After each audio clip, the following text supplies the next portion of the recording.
Hello learners, welcome to Unfold You, your favorite digital learning platform where you can discover your hidden potential. I'm Dr. Satwinder, your biology mentor, और हम लोग करने वाले हैं आज chapter heredity and evolution का बहुत ही interesting part Mendel's laws of inheritance. And along with this, I am going to tell you a very motivational and interesting story about father and his kids. Let's see. तो क्या था ये father of genetics, the Gregor Johann Mendel. It is an unusual story जो कि एक monastery के अंदर हुई थी. अब देखो, जो फादर ऑफ जेनेटिक्स हैं Grigor Johan Mendel, he was educated in the monastery and what he did, he went to study science and maths at the University of Vienna. But alas, what happened? He failed in his exams. Maths और science के exam में वो fail हो गए. लेकिन ऐसा क्या हुआ? Let's see. अब इन्होंने क्या किया? ये मोनेस्ट्री में वापस आ गए. He was a monk. तो इन्होंने यहाँ पे आके अपने जो पी प्लांट्स हैं उनको ग्रो करना शुरू कर दिया. He was not much interested in studies. काफी बच्चे आप में से भी इंटरेस्टेड नहीं होंगे, so that doesn't mean that you can equate to him his discoveries, right? लेकिन यहाँ पे देखिए इन्होंने किया क्या, इनकी ये जो भी फेल हुए एग्जाम्स के अंदर, but it did not suppress his zeal for studying more. हुआ क्या? पी प्लांट्स ग्रो करने शुरू किए और देखना शुरू कर दिया उनके बहुत सारे कैरेक्टरिस्टिक्स और ट्रेट्स को, where he worked with the statistical analysis and mathematical principles also. तो बायोलॉजी के साथ साथ इन्होंने बायोलॉजिकल प्रिंसिपल्स के ऊपर अपनी मैथ्स और साइंस और स्टैट्स की जितनी नॉलेज थी वो अप्लाई करनी शुरू कर दी. और हुआ क्या उसके बाद? ये ब्लेंड करने के बाद नॉलेज को, इनकी जो कैलकुलेशंस थी उनसे इनको पता चला कि ये जो पी प्लांट है इनमें कुछ ऐसे कैरेक्टरिस्टिक्स या ट्रेट्स है जो अगली जनरेशन में इनहेरिट हो रहे हैं. तो धीरे धीरे इन वर्कआउट करते हुए इन एक्सपेरिमेंट्स के साथ he saw and he discovered about the laws of heredity, जिसके ऊपर बहुत सारी चीजें आजकल बेस्ड हैं. So this was a motivational story, genetics और heredity की Grigor Mendel. But this was really not the end. इन्होंने he worked for 7 years on pea plant. उसके बाद सारे laws of heredity find out कर लिए. But his work was not recognized. His work was recognized after his death, when it was rediscovered by 3 independent scientists. 3 independent scientist ने microscopy की discovery के बाद उसको प्रूव किया कि yes, the results were right. And after his death he was given the Nobel prize for his work. तो देखो कितनी अच्छी स्टोरी है, जहां पे एक Gregor Mendel who was an Australian monk, he carried out some important studies of heredity. So characters जो inherit होते हैं, ट्रेट्स, उनके बारे में स्टडी किया. Mendel was the first person to succeed in predicting कि हेरिडिटी होती कैसे है, इनहेरिटेंस किस तरह से हो रही है, वेरिएशंस किस तरह से हो रही हैं. दो उस टाइम के ऊपर माइक्रोस्कोप भी डिस्कवर्ड नहीं था. तो इन्होंने सिर्फ अपनी कैलकुलेशंस के बेस के ऊपर, अपनी ऑब्जर्वेशन के बेस के ऊपर ये सारी जो स्टडीज हैं या लॉज ऑफ हेरिडिटी जो कि बहुत लेटर स्टेजेस के ऊपर रीडिस्कवर हुए हैं, इन्होंने पहले ही फाइंड आउट कर लिए.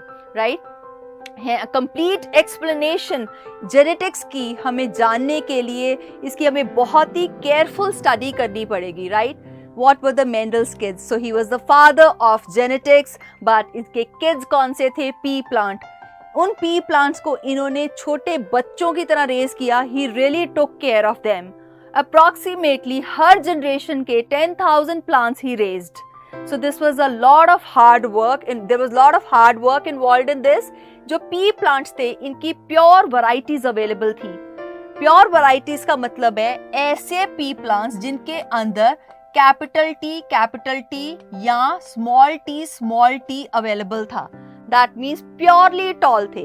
उन टॉल पी प्लांट्स की जनरेशन के अंदर कभी भी ड्वार्फ प्लांट नहीं आते थे. जो ड्वार्फ प्लांट की जनरेशंस थी उनमें कभी भी टॉल प्लांट नहीं आए उनकी ऑफस्प्रिंग्स में. तो ऐसी वैरायटीज को हम प्योर पी वैरायटीज बोलते हैं. Now, pea plants showed a number of easily detectable contrasting characters. Contrasting characters का मतलब होता है phenotypic characters की बात कर रहे हैं. जो भी characters हम easily observe कर सकते हैं, देख सकते हैं, जो morphology है, external characters हैं, उनको क्या बोलते हैं? We call them as phenotype. Phenotypic characters के अंदर इन्होंने shape of the seed, shape of the pod, color of the pod, color of the seed, tall है या short है, फ्लावर्स का कलर कौन सा है, फ्लावर्स की पोजीशन कौन सी है, इस तरह के कैरेक्टरिस्टिक्स बहुत इजीली देख सकते थे, इसलिए पी प्लांट को सिलेक्ट किया गया. द फ्लावर स्ट्रक्चर पी का इस तरह से था कि हम लोग कंट्रोल्ड ब्रीडिंग बहुत इजीली कर सकते थे. इसमें कंट्रोल्ड ब्रीडिंग मतलब अगर मुझे सेल्फ पॉलिनेशन नहीं भी करानी है तो मैं उसको क्रॉस पॉलिनेट करा सकती थी easily. So this was why it was selected. So pea plant normally remains closed और normally closed plant के अंदर बाहर से pollen grain नहीं आ सकता. So that means cross pollination is otherwise not available in pea plant. But it is an annual plant. Another thing, advantage थी, एक साल के अंदर ही बहुत सारी जो प्रोजेनी है वो बन जाती थी और रिजल्ट्स जो है विद इन 3 months इनको मिल जाते थे.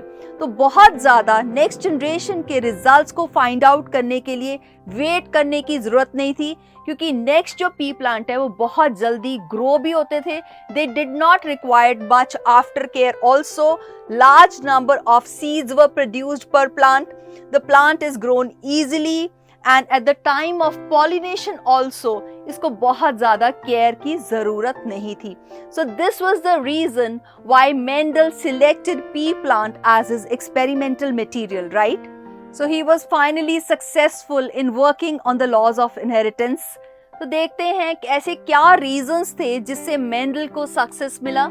Let's see. Number 1, selection of pea plant. He was very wise. तो ये डिसीजन ही बहुत अच्छा था कि पी प्लांट को एक्सपेरिमेंटल मटेरियल की तरह यूज किया जाए.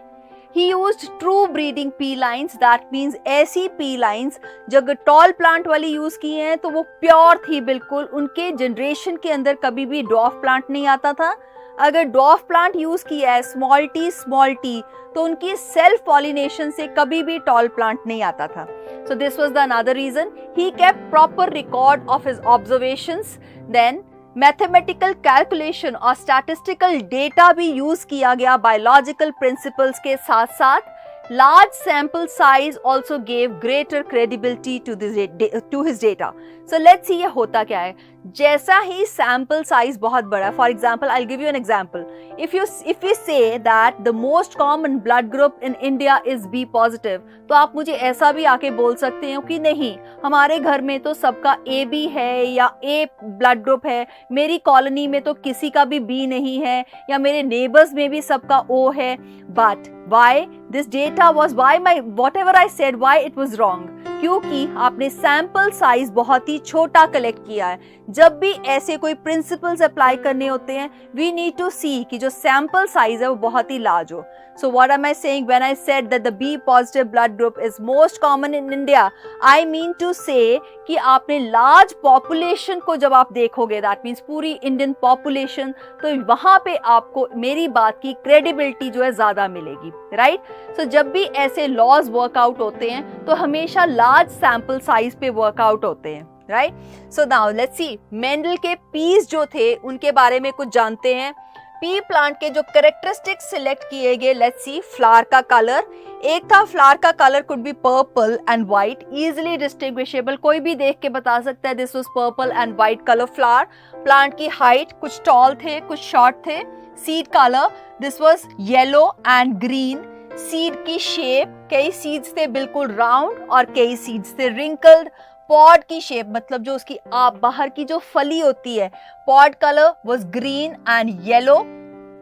पॉड की शेप देखिए, कई बहुत ही फुल पॉड थे और कई पॉड इस तरह से कंस्ट्रक्टेड या रिंकल्ड थे, राइट? एंड फ्लावर की position, one was axial position. जब मैं एक्सियल बोलती हूँ दैट मीन्स टिप पे नहीं लगा हुआ. टर्मिनल का मतलब है प्लांट के टिप पे लगा हुआ है और एक्सियल का मतलब है उसकी साइड ब्रांचेस पे लगा हुआ है. सो ये सारे जो characteristics, easily distinguishable characteristics, Mendel studied about them. Remember, इनमें से जो ऊपर लिखे हुए हैं characteristics, these were the dominant trait. That means purple जो था that was the dominant trait. Purple में also be called as violet. तो वायलेट को हम कैसे रिप्रेजेंट करेंगे? कैपिटल लेटर या बिगर केस से कैपिटल वी. और वाइट को हम कैसे रिप्रेजेंट करेंगे? That means it is small we. तो इसको W नहीं लेना है, जो लेटर ऊपर लिया alphabet, same letter has to be used. That means if this was capital T, this is small t. The dwarf is small t. This is capital Y, and this is taken as small y, not G. Okay? And this is capital R, whereas wrinkled is taken as small r. Now pod color में capital G is the alphabet. G is the alphabet which is used, whereas this is small g. It may also be called as, अगर pod shape की बात करें तो यहाँ पे inflated है capital I, और it may also be called as full. तो capital F भी लिख सकते हैं. इसमें आ जाएगा small I और small f. और axial में आ जाएगा capital A, whereas terminal is small a. तो सारे के सारे डोमिनेंट करेक्टर्स को ऐसे रिप्रेजेंट करना है, जो रिसेसिव करेक्टर्स हैं उनको ऐसे रिप्रेजेंट करना है. बट लेट मी सी, ये क्या है capital V? I mean to say कि अगर कोई प्लांट या फ्लावर जो है पर्पल है तो उसमें क्या है? These are the chromosomes. तो क्रोमोसोम्स के ऊपर जो जीन्स प्रेजेंट हैं उनके अंदर यहाँ पे भी और यहाँ पे भी 2 एलील्स प्रेजेंट होती है जो कैरेक्टरिस्टिक्स को डिटरमिन करती है. तो इस प्लांट के हर सेल में वो जो डिटरमिन फ्लावर कलर को डिटरमिन करने वाली जीन है, अगर वो यहाँ पे डोमिनेंट है तो यहाँ पे भी डोमिनेंट है. सो दैट इज वाई वो डोमिनेंट होने की वजह से उसने डोमिनेंट ट्रेट को एक्सप्रेस किया है, and the dominant trait is purple और violet coloured flowers. Whereas on the other hand, इसके जो क्रोमोसोम्स हैं, इन क्रोमोसोम्स के ऊपर जो जीन है वो रिसेसिव है, जिसको मैं स्मॉल v से रिप्रेजेंट कर रही हूँ. तो वो उस तरह के प्रोटीन्स नहीं बना पा रही है जिसकी वजह से प्लांट अपने आप को वायलेट कलर के फ्लावर्स दे सके. ठीक है, तो वो वाइट ही रह गया. Similarly one more thing which you need to know is कि अगर ये एक पे भी, सपोज अगर 2 क्रोमोसोम्स हैं, दीज आर 2 क्रोमोसोम्स, 2 क्रोमोसोम्स में से एक के ऊपर अगर कैपिटल वी हो और दूसरे के ऊपर स्मॉल वी हो, तब भी ये पर्पल ही होगा. बिकॉज जो डोमिनेंट वाला एक क्रोमोसोम है ये अपने आप को एक्सप्रेस करेगा, that is why it is called as dominant, और ये दूसरे एलील को सप्रेस कर देगा. So similar is the case with all the other traits and all the other factors also. So capital T वाला can be written as capital T small t, लेकिन अगर दोनों एलील सेम टाइप के हैं it is called as homozygous. अगर दोनों alleles different type के हैं it is called as heterozygous. But the same thing can not be done for a recessive trait, क्योंकि रिसेसिव वाले में अगर एक भी डोमिनेंट आ गया तो ये इसका ट्रेट क्या हो जाएगा? It will become tall rather than short. So similarly here it can be heterozygous yellow, it can be heterozygous round, it can be heterozygous green, it can be heterozygous full pod shape, it can be heterozygous axial position flower. So that means जब भी मैं ऐसे कोई भी factors लिखती हूँ या alleles लिखती हूँ, एलील्स मतलब ये जो 2 क्रोमोसोम्स के ऊपर प्रेजेंट हैं, जो जीन्स प्रेजेंट हैं, तो वो अगर सेम टाइप की हैं so that means it is homozygous individual. अगर वो different type की हैं that means it is heterozygous individual, right? तो अब हम देखेंगे कि क्या है जीनोटाइप और क्या है फिनोटाइप. जब मैं जीनोटाइप बोलती हूँ तो that means जो entire genetic constitution है किसी भी सेल की, that means उसमें किस तरह की एलील्स हैं, उसमें किस तरह के फैक्टर्स हैं. So let's see, for example, अगर मैं कैपिटल T बोल रही हूँ that means tall plant है, तो जो इसका कैपिटल T that means इसमें दोनों dominant alleles हैं, that means I'm talking about the genotype. When I say such plants are tall, that means मैं उसके मॉर्फोलॉजिकल कैरेक्टरिस्टिक्स, उसके ट्रेट्स, उसकी हाइट की बात करती हूँ, जो कि इजीली ऑब्जर्वेबल कैरेक्टर्स है, that means I am talking about the phenotype. अगर मैं वॉयलेट कलर फ्लावर्स की बात करूं, that can be capital V small V भी हो सकते हैं। तो उस केस में ये इसकी जेनेटिक कॉन्स्टिट्यूशन है और एक्चुअल में जो कलर है, दैट मीन्स जो वॉयलेट कलर है, वो उसका फिनोटाइप है। लेट्स सी अब फॉर एग्जांपल पर्पल या वॉयलेट कलर फ्लावर्स के अंदर जो जेनेटिक कॉन्स्टिट्यूशन है वो क्या हो सकती है, कैपिटल पी। सो इसको हम कहते हैं होमोजाइगस, बिकॉज इसमें दोनों जो एलील्स हैं वो सेम टाइप की हैं, और जब गेमीट्स फॉर्म होंगी और क्रोमोसोम सेपरेट होंगे तो इसके अंदर गेमीट्स भी सेम टाइप के बनेंगे, जिसमें दोनों में पर्पल कलर वाली जीन्स होंगी। इसी वजह से होमोजाइगस, दैट मीन्स जाइगोट्स भी सेम तरह के बनेंगे, सेम टाइप के जाइगोट्स। तो ये जो मैंने लिखा है, this is about the genotype. तो ये मैं जीनोटाइप बता रही हूँ कि होमोजाइगस है या हेट्रोजाइगस है। Whereas on the other hand, अगर मैं बोलती हूँ कि ये पर्पल है या वाइट है या टॉल है या फुल है, तो वो क्या है, that is the phenotype, that means जो मॉर्फोलॉजिकल कैरेक्टरिस्टिक है उसका।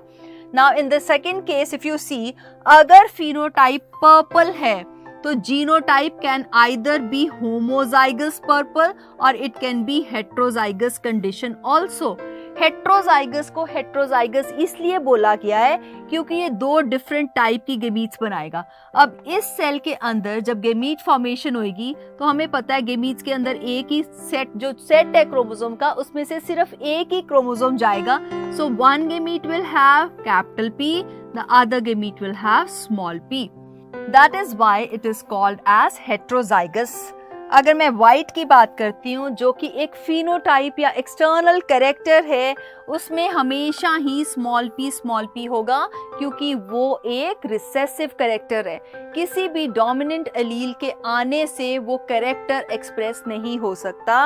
एंड दिस इज जो रिसेसिव कैरेक्टर्स हैं, they are always in homozygous condition, right? So this was the difference between genotype and phenotype. Let's see difference between dominant and recessive gene. Dominant जो है, it is able to express itself in the presence of recessive allele also. Let's see कैसे। Capital T जो है, अगर capital T है तब तो express कर ही रही है, लेकिन क्योंकि वो डोमिनेंट है तो कैपिटल T स्मॉल t अगर वो ऐसे सेल में कंडीशंस हैं तो तब भी वो टॉल ही होगा। तो चाहे रिसेसिव है या नहीं है, डोमिनेंट फैक्टर को कोई फर्क नहीं पड़ेगा, dominant will keep on expressing itself. तो एक भी अगर एलील होगी दोनों में से, तब भी वो जो है सेम टाइप का फिनोटाइप या डोमिनेंट फिनोटाइप है उसको एक्सप्रेस करेगा, right? Now it does not require another similar allele to produce its effect on the phenotype. That means capital T को जरूरी नहीं है कि कैपिटल T ही चाहिए, कैपिटल T के साथ सिमिलर टाइप का या डिसिमिलर टाइप का भी एलील होगा स्मॉल t, तब भी वो टॉलनेस प्रोड्यूस कर सकता है। डोमिनेंट एलील और factor can form a complete polypeptide or enzyme for expressing its effect. For example, violet color जो flower के अंदर है वो इस वजह से है because उसके अंदर कैपिटल V एलील्स थी। ये जो कैपिटल V एलील्स हैं, ये बहुत ही एफिशिएंट या डोमिनेंट एलील्स हैं जो कि कंप्लीट पॉलीपेप्टाइड बनाएंगी। वो पॉलीपेप्टाइड है, वो एक कलर प्रोड्यूसिंग सब्सटेंस है। वो किस तरह का कलर प्रोड्यूस कर रहा है, वो वायलेट कलर प्रोड्यूस कर रहा है। So this is the how the dominant alleles, और इसके जो कैरेक्टरिस्टिक्स हैं ये इस तरह से होते हैं। Whereas on the other hand, जब मैं रिसेसिव एलील की बात कर रही हूँ तो रिसेसिव एलील और factor will not be able to express in the presence of a dominant allele. तो रिसेसिव को हमेशा होमोजाइगस कंडीशन में ही होना पड़ेगा। अगर इस कंडीशन के अंदर एक भी डोमिनेंट एलील आ जाती है तो वो रिसेसिव जीन एक्सप्रेस नहीं कर सकती। तो recessive will always express only when it is alone. So it produces its phenotypic effect only in the presence of a similar allele. That means एक allele अगर small t है तो दूसरी भी सिमिलर होनी चाहिए, स्मॉल टी ही होनी चाहिए।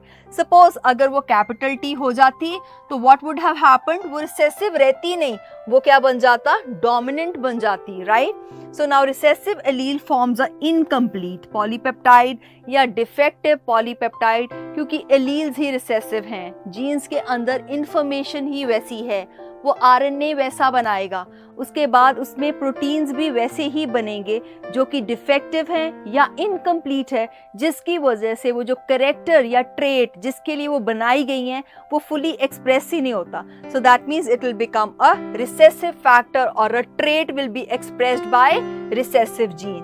फॉर एग्जाम्पल व्हाइट कलर जो है फ्लावर के अंदर, वो एक रिसेसिव जीन की वजह से व्हाइट कलर है, बिकॉज जो पॉलीपेप्टाइड जिसने पर्पल कलर देना था वो बन ही नहीं पाया, और जो पॉलीपेप्टाइड या प्रोटीन बना उसने कलर कौन सा दिया, वो इनकम्प्लीट या डेफिशिएंट था, और उसने व्हाइट कलर प्रोड्यूस किया फ्लावर्स के अंदर, right. Now difference between homozygous and heterozygous. Homozygous individual का मतलब है it can be capital T और it can be small T. तो ऐसा trait which will breed true.